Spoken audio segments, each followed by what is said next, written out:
My liver hurts so bad. And my head. I'll talk extra quietly. Well, today. it's fine.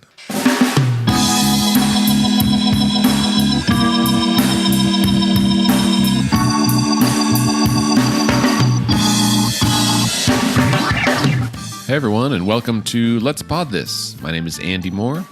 I'm joined, as I am each and every week, pretty much, by Scott Melson. What's up, man? I guess the only time that I wasn't joined by you is when I was out of town. Yeah, and then there was one a year ago. Oh, that's true, but it's been a while. Yeah, it's pretty much the two of us every week, right? That music ended abruptly. I think I hit stop rather than fade out. My apologies if you were rocking out to that, as we are. Good news. It'll Scott, come again at the end. That's true. Are you scrolling there on your iPad, or are you just swatting at it? Scrolling. Okay. Scrolling. Very aggressive scrolling. I have not opened Twitter on my iPad in 3 days, which means there's A lot to catch up on. yeah 4,000 unread Can tweets. you not just tap the top and go straight to the top, Well, I've never tried that. Let's see. like you do on your phone? Wait, you do that on your phone? Yeah. Do you not know about the tap to top? And it scrolls to the top of really What anything? Ladies and gentlemen, Scott Melson is amazed at what he's just learned. That's fantastic. It's super handy. Wow, how about them apples? That's right. If you have an iPad or an iPhone, that's right, everyone. If you tap the very top, right at the very top of the screen, it will scroll to the top of whatever you're looking at. Twitter, websites, whatever. That is just remarkable. Yes, very handy. Quite handy. All right. What else can you teach me today? Well, let me think about that for a moment. I'm sure there's something. Scott, this is our first podcast since the election. We are a week and a half, almost 2 weeks post-election. Yeah, about 10 days. And to be honest, we actually recorded this episode twice already. Yeah, it's not our first podcast. It's the first one that you'll get to hear. Right. But it's actually our third election recap podcast. We did 2 recordings the day after, and my computer crapped out on both of those, which is probably in the best interest of our listeners because we were very tired the next day. Yes. It was a long night. We got up, we cleaned up the Tower Theater and loaded a bunch of chairs back under the stage, and then came here to record, and we sounded like a couple of sleepyheads. Yeah, we thought we were going to die. Sleepyheads. Yeah. We heard there was an election. It's fine. Anyway, here we are, a couple of weeks post-election. We've seen a lot, read a lot of commentary, and I think we have a better perspective on what happened and where we're at.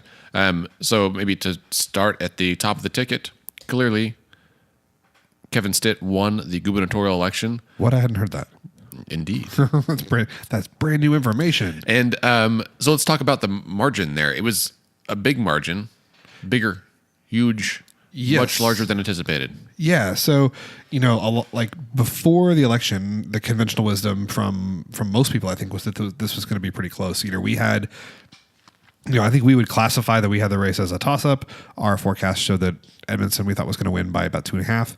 It's certainly well within the margin of error, but if you were going to pick a winner, it looked like it was going to be him, but a toss-up for all intents and purposes. Quick Political Report had the race rated as a toss-up. Larry J. Sabato's Crystal Ball political forecast from the University of Virginia Institute of Politics had the race as the lean Republican. 538 had the race at likely Republican, with Kevin Stitt projected to win by, I want to say, 7.3%. Something pretty close, on election day, 7.5% or so.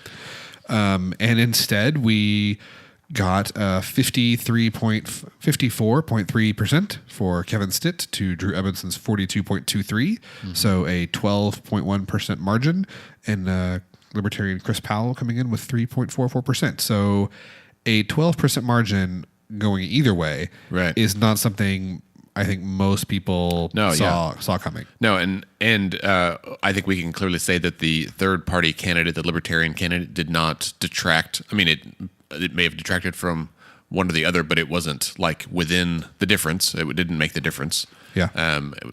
So yeah, Drew. I mean, to quote Ryan Kiesel from the ACLU, he got blown out of the water. That's not a direct quote, but Ryan, however Ryan said it on on KGOU the other day was he, I think, acknowledged that Drew got beat pretty handedly. Yeah, it was not close. And not only was it not close, it was never close.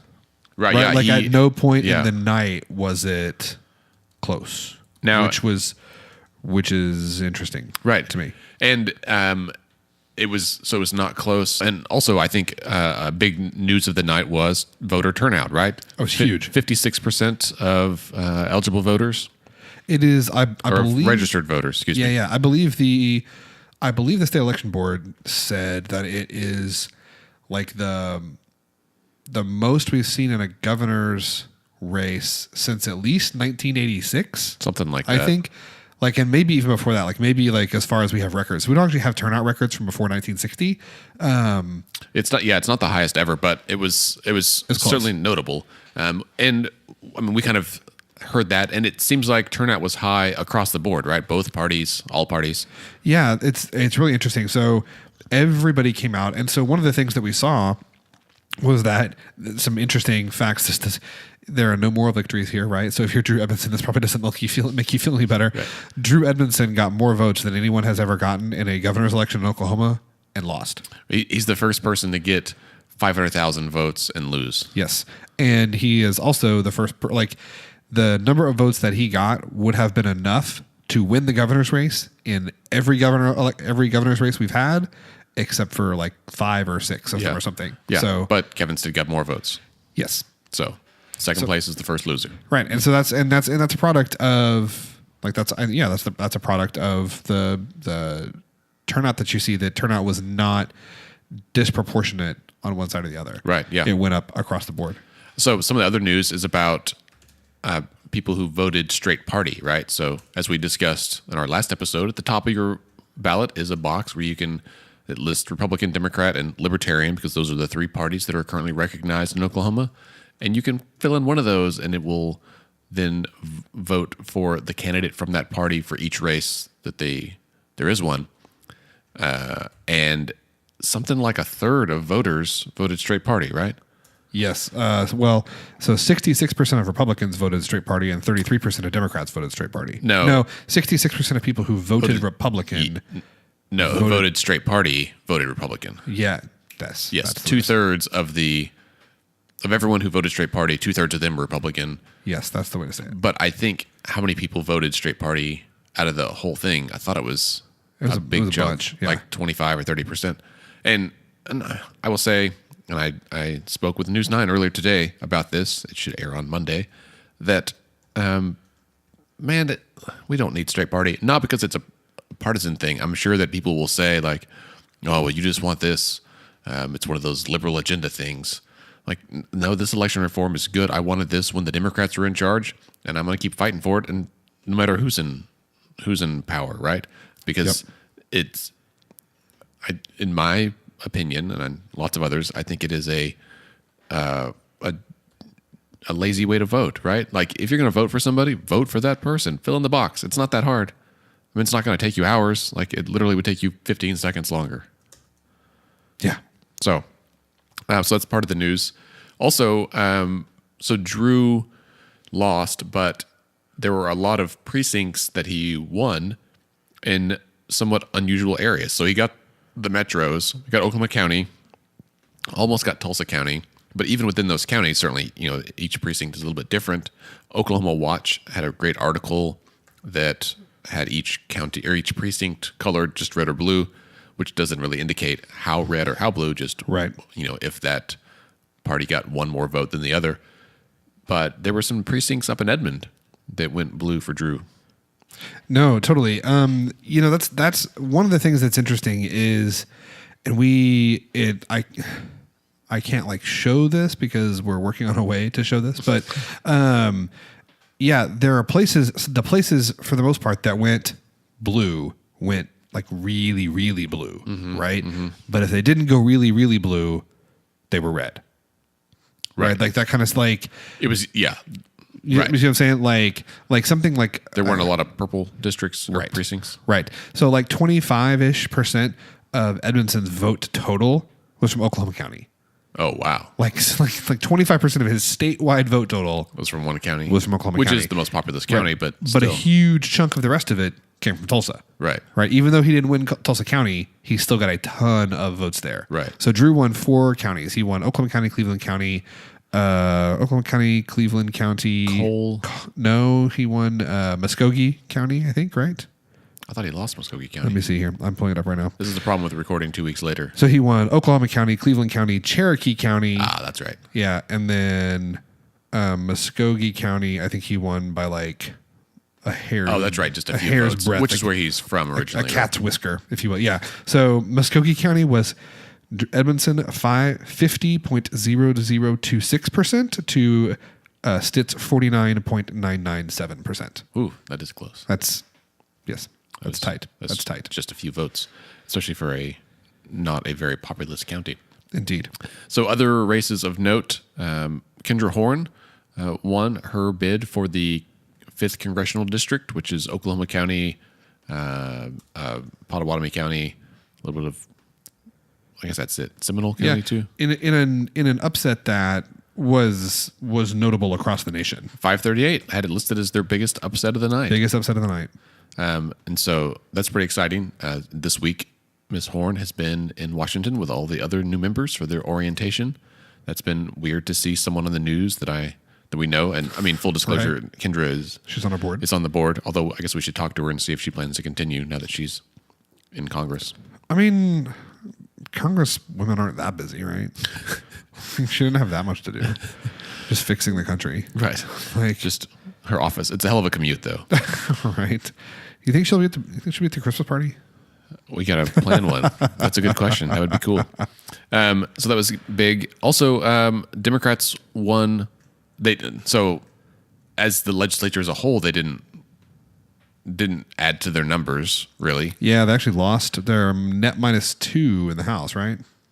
Yeah, -2 in the House. No, yeah, they're down to 25 in the House, and they're up to 9 in the Senate.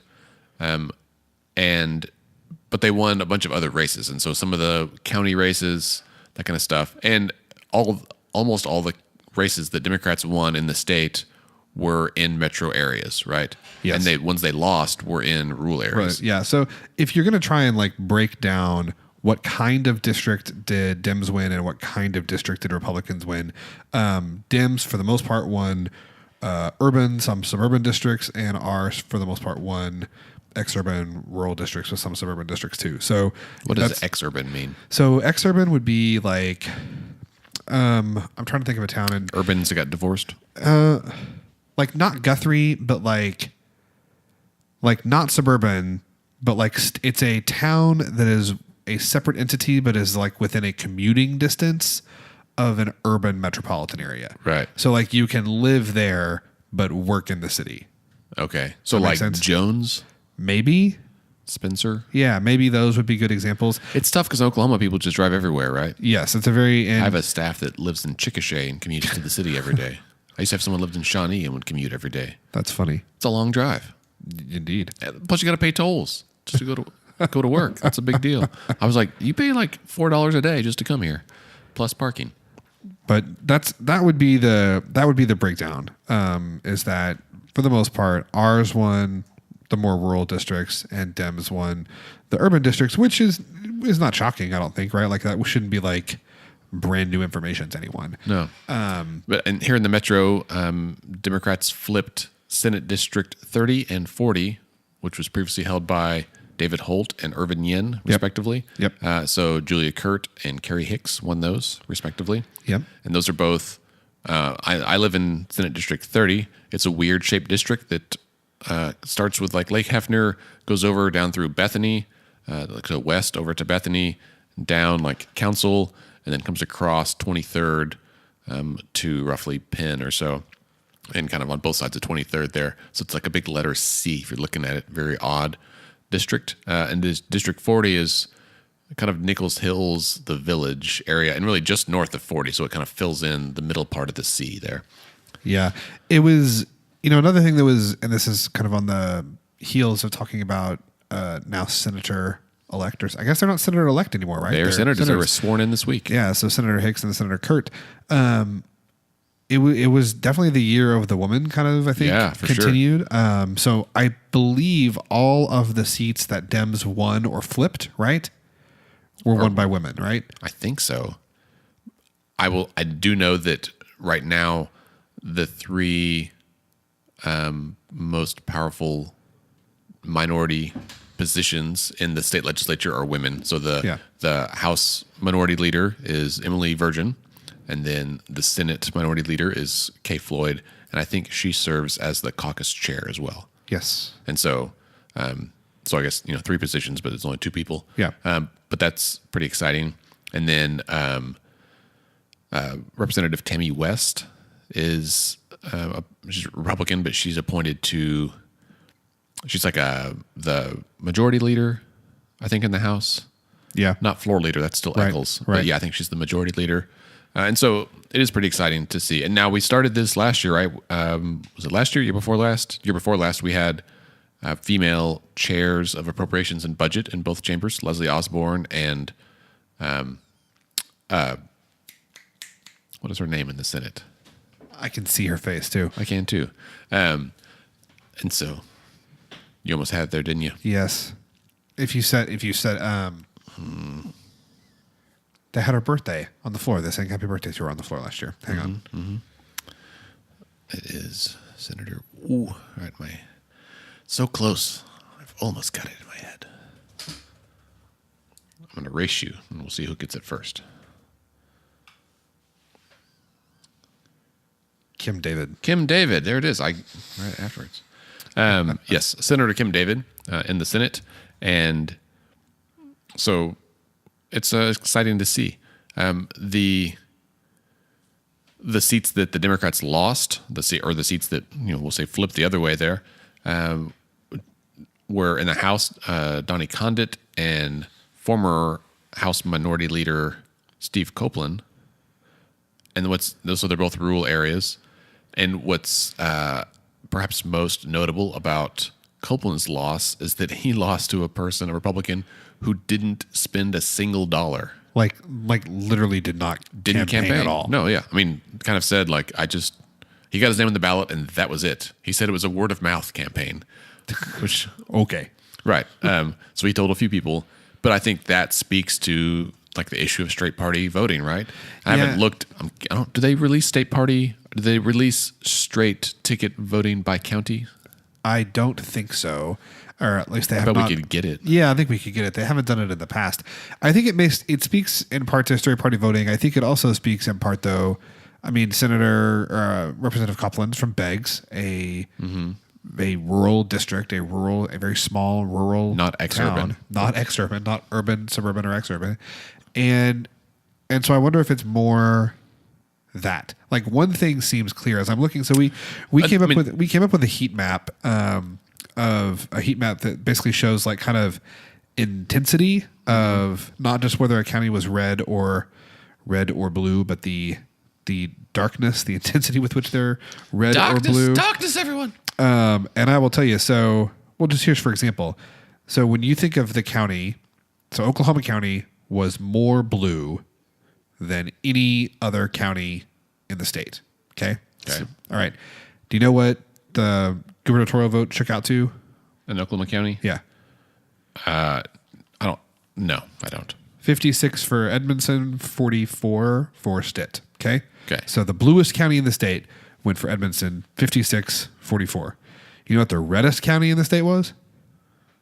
I'm going to guess somewhere in the Panhandle. Cimarron. Okay. Yep. You want to take a stab at the vote share? Ooh, I'm going to say Stitt got 82%. Close. 87.6% for Stitt and 12.3% Edmondson. Wow. So 90% of people. Yeah. So the more rural districts, I think, and not to put every district in the same category, but there are a whole lot more districts, right? Like Stitt did not win, or Edmondson did not win. I'm trying to think of the best way to say this. Edmondson won a lot of counties by 75-80%, right? Drew got 56. You said Edmondson. You meant Stitt. Stitt won a bunch of counties. Yes. by like 75%. Yes. And they are almost all rural. Right. So, and this is a trend that we saw across the country in this election. Right. So I think that part of what happened with Representative Copeland was it didn't matter that his opponent didn't campaign because what mattered was the R next to his name. Yeah. Like more than anything else. Right. Yeah. I mean, that's going to be disappointing if you're him, though, right? Like you actually ran a campaign and you lost to somebody. Well, and he's been a good representative for that district, too, right? Like, yeah. So here's an interesting thought, though. So the Democrats just elected Emily Virgin to be their minority leader since Copeland lost. And there was a discussion on some other podcast. I forget which one it was. It might have been. Still don't know what you're doing listening to other podcasts. But I'm whatever. staying informed. I think it was Ryan Kiesel again on KGOU's This Week in Politics thing, and talking about that Copeland was a more moderate Democrat, right? Oh yeah, no question. And Emily is a more progressive Democrat, and so wondering. Excuse me. I've had hiccups all day. You all right? Yeah, just got the hiccups, which is fun. Pickled liver and hiccups. That's what I have today. You're not supposed to say that, dude. That's the quiet part. I think the party, we've seen a shift across the country of more progressive Democrats winning, right? So typically when they flip a seat or if they've won any special elections, it's been for a more progressive candidate. And so I feel like in some ways, maybe them having Copeland, who was a more moderate and had to be certainly to be elected down there in Beggs, but he might not have excited the base, and however big the base might be there in Beggs, I can't imagine that they voted for a Republican, but you never know. Yeah.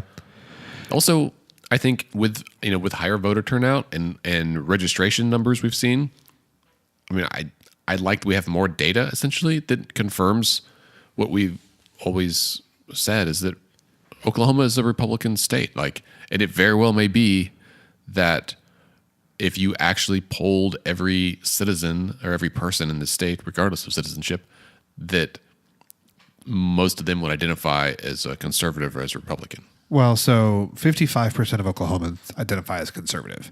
Like that's so Sooner Poll asks that question regularly. Yeah. And I mean, granted, that's not everybody, right? There's error there. There are some conservative Democrats. Sure. So, but a solid 55% of the state identifies as conservative. And I believe the number has been at that 55% for like decades. Like that's not what the change is in party registration, but not in kind of ideological orientation. Right. So that's about that. Republicans swept all the statewide elected races, which we expected. Yep. So those all went to the R's. And so since then, Governor-elect Stitt, he has not been sworn in yet, but he has been putting together and announced his transition team. What do you think about that? His transition team. So I thought about this a lot, and you and I have kind of talked about it some. Some people are upset about it because it's a bunch of, he ran as an outsider and he's appointed insiders, essentially, like people who've been around politics for a while. Some of them are good, like Melissa Houston, who's been labor commissioner. She's on the transition team. Matt Pinnell, who's the new lieutenant governor, is on the transition team. Former staffer for Scott Pruitt. I'm just going to put it out for a second since we said his name. One of Pruitt's former staffers is on the transition team. Some attorneys, Mark Nuttall, who was the campaign director for Pat Robertson's presidential campaign. Right. Which is not great, but not Mike Mazzei, who is a former state senator. He is he's a smart guy. I think David Blatt thinks very highly of him. For what that's worth, those of you who know David Blatt at OK Policy, he doesn't throw that around. No, well, Mark Mazzei is a pretty reasonable guy when it comes to budgeting and finance, I think. And I was saying, like, hey, we should look at specifically like looking at tax credits, right? And listen, I mean, Stitt ran as an outsider, but we would all, I think, people would be maybe nervous if he also brought outsiders for the transition team. This isn't his actual cabinet or anything. This is just people helping him like kind of hit the ground running as best he can. No, and I mean, and on the one hand, like, so to me, this is just, it's interesting for a couple of reasons, right? So one is that, yes, so he runs this like, I'm an outsider. I'm not going to be, I'm not Governor Fallon. Like, I'm going to be different. I mean, what functionally is the difference between this transition team and the one that Governor Fallon used, right? Like, I mean, right. It's different people, but like, this is a very like standard, typical, to be expected Republican transition team, right. which is fine, right? I mean, he's a like, but again, it's not like this all this fresh new faces and fresh new blood. Now, maybe you don't want fresh faces in your transition team. Maybe you want the most experienced people, right? But the flip side of that that's interesting to me is he also ran on I have all the experience I need to know how to do this because I'm a business guy. Mm-hmm. Well, like, if you have all the experience you need and you know how to do it, like, why do you need to rely on these people who've been around for 25 years, right? Well, like, I think in some ways, regardless of who the governor was, it's like we, the public, it's easy to be apathetic or snarky about things. And I think no matter who he selected, or if it had been Edmondson, no matter who he selected, there's going to be judgment, right? Like, oh, sure. I mean, once you get elected, like it starts immediately of like, oh, well, we're gonna armchair quarterback everything about your administration. Yeah, and I mean, and again, on the one hand, it's like, okay, so maybe it's good that he has, tapped some people with a lot of experience to help him make the transition. I honestly think that is a good thing. Right. Those aren't the people that probably I would have picked, but like, right. But they're people that know kind of how government works and they know what they're doing, which is good. Right. It's just interesting to me that, like, I thought his whole thing was that like he doesn't need any of those people because he knows what to do. I mean, maybe, I think we all know that you're only as good as the information you have, and I will just say right now, and you're going to hear me preach this for the next several years probably, that Governor-elect Stitt, by his own admission, ran as an outsider and has said he doesn't know much about how government works. And he has actually learned quite a bit already and like has taken time to meet with state agency heads and policy people to find out things. And so like in many cases has said, oh, that doesn't make sense. And maybe that's what the people like about cash bail and like needing some like bail reform, right? And like the DA's budget is half funded through fines and fees. Well, right. That's a conflict of interest right there, right? And so he's like recognizes some of that stuff. And so he will make decisions based on, and maybe set policy priorities based on those who speak to him. Now he's got people he already knows and trusts that are his, advisors, but also it's up to us as voters, right, as constituents of the governor and all of our state elected officials, legislative and otherwise, that I think there's an impetus for us to step up, right? Yeah, totally. I mean, whether it's the governor or the labor commissioner or your new state rep, we've got a third of the legislature is brand new. 38% is brand new. There's altogether 77 members that have 2 years or less of experience. So they're either brand new or just still raw, like defrosted, but still not cooked. And so they don't have all the information. It's up to us. Like we as voters, you've got to contact your elected officials. And you got to stay informed, right? Yeah. So when you contact them, you got to have something to say, right? Like you can't just call and be like, no, don't do this. Don't do that. Call and say, hey, don't do this other thing instead, right? Like or call and say, hey, me and 12 of my friends at church are having bagels. Would you mind, could we schedule time for you to come and speak to us, right? Yeah. Get to know them. I'm also going to throw out there too, if your legislature does something that you really like and you feel like they did a good job, it's okay to call them and tell them that too. Yeah. You don't have to just call them and complain. Right. And yeah, it's really difficult, I think, because sometimes people do call and then the elected officials like, did you see what happened yesterday? And like, oh no, I read on Facebook that this was the case, and it's not always the case, right? Right. And things can change at the Capitol pretty rapidly too. That's definitely true. So. Scott, we had a model that we used, a data model, I did a forecast of sorts. a forecast. Let's have a little bit of model thoughts. Yes. Dive into it. So in terms of how our forecast did, the answer is very, very poorly. Very, very, very bad indeed. But so did everyone else. that's right.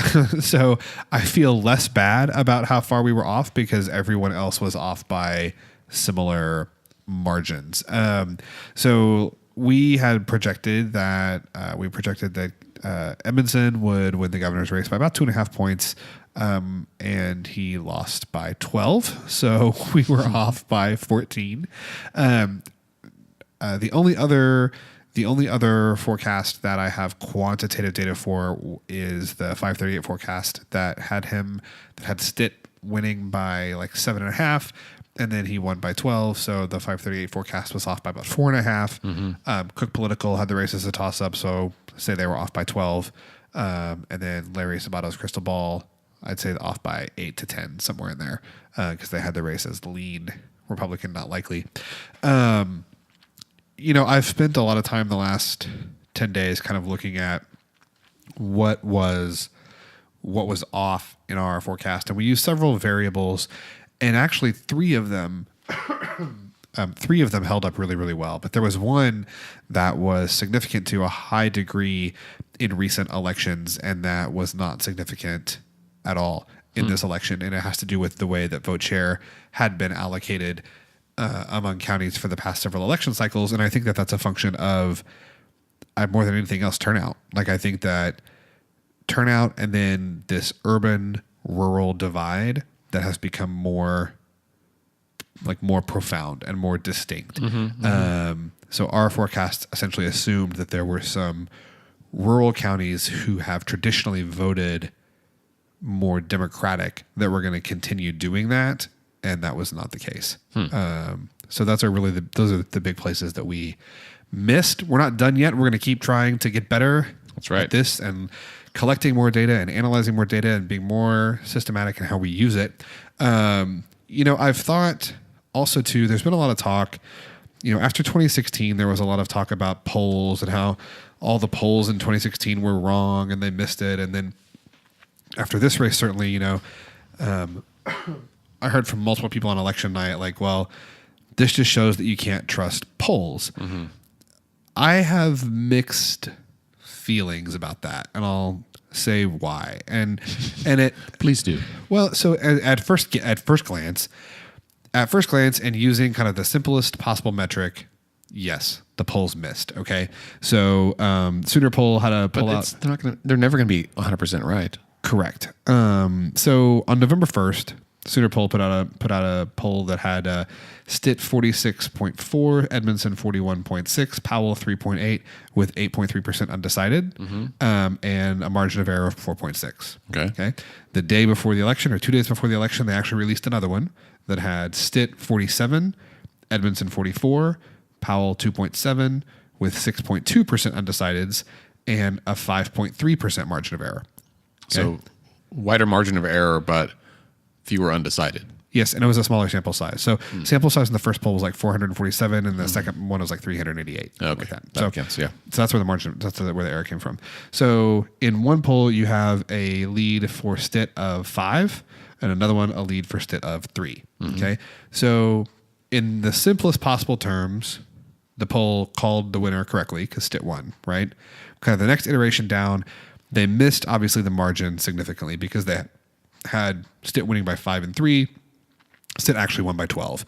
So the first poll was off by 7. The second was off by 9, which is not great. Right. It's not awesome. However, I would submit to you that there is information contained therein that, while it didn't predict the outcome we got, should have let all of us know that the outcome we got was at least possible. Right. And so stay with me here. I know your liver doesn't want to think about this, but but just bear with me for a second. So if you take each one of those polls, okay, and you, like the November first poll, and you distribute the undecided voters proportionally based on the responses in the poll, right? Okay. So that means Stitt had 46, Edmondson or 46.4, Edmondson had 41.6, and Powell had 3.8. Okay. So you take the 8.3 undecided voters in that poll, you give 46.4 of them to Stitt, you give 41.6 of them to Edmondson, and you give 3.8 to Powell. So basically you're saying, I think the 8.5% of people who aren't decided, Right. when they decide, they're going to break out the same way that Right. everybody else is. Right. So when you do that, you get Stitt 50.25, Edmondson 45.05, Powell 4.1. Then when you apply that 4.6% margin of error, 4.63, you get Stitt 54.8, Edmondson 40.4. Ah, Pretty close to what we got. right. Right? That's at the high end for Stitt. The low end for Stitt would be 45.6 and Edmondson 49.68. Okay. Do the same thing with the poll on 11.4. Distribute the undecideds. You get 55.24 for Stitt, 41.5 for Edmondson. Do it the other way, 44.5 for Stitt, 52.16 for Edmondson. You average those out. The average high end for Stitt is 55%, and the average low end for Drew is 41%. And the results we got were 54.3 and 42.2. That's pretty close. Right? So, again, that's not the outcome that the poll predicted, but it is within the range of possibilities that the poll saw. Right. And so, to me, as folks were looking at the polls and saying that they missed this completely, they're ignoring, 8.5% undecided voters. That's a lot. Right. That's a lot of undecided voters. Yeah. Right. That's almost 10%. Yeah. That's tens of. You had when you got 1.2 people Right. casting votes, that's 100,000 votes that are undecided. Right. So that's a lot of votes. Yeah. And so when you ignore the undecideds and then when you ignore the margin of error, that's where you can come off thinking that the polls were terrible. Now, is it better and is it more informative if the polls say that, Stitt's going to win 51 to 41 and then Stitt wins 52-41? Like, are the polls more informative that way? Sure. But that's not always going to happen. Right. No. And I think looking at, as we did, historical data helps shed some light on what might happen in the future, right? Because voting trends are somewhat slow to change. No, they are. And I think that that's right. And I think that this shows, our forecast did not have a turnout model in it. And we talked we said that the results our forecast predicted were going to be independent of turnout. And that's true because turnout was essentially built into some of the variables that we were looking at. Right. And those are the variables that we missed. Right. And so it's the same thing with the polls. I think that what you see in the Sooner poll, the reason they missed it is because their turnout model didn't end up reflecting exactly what the electorate looked like. Right.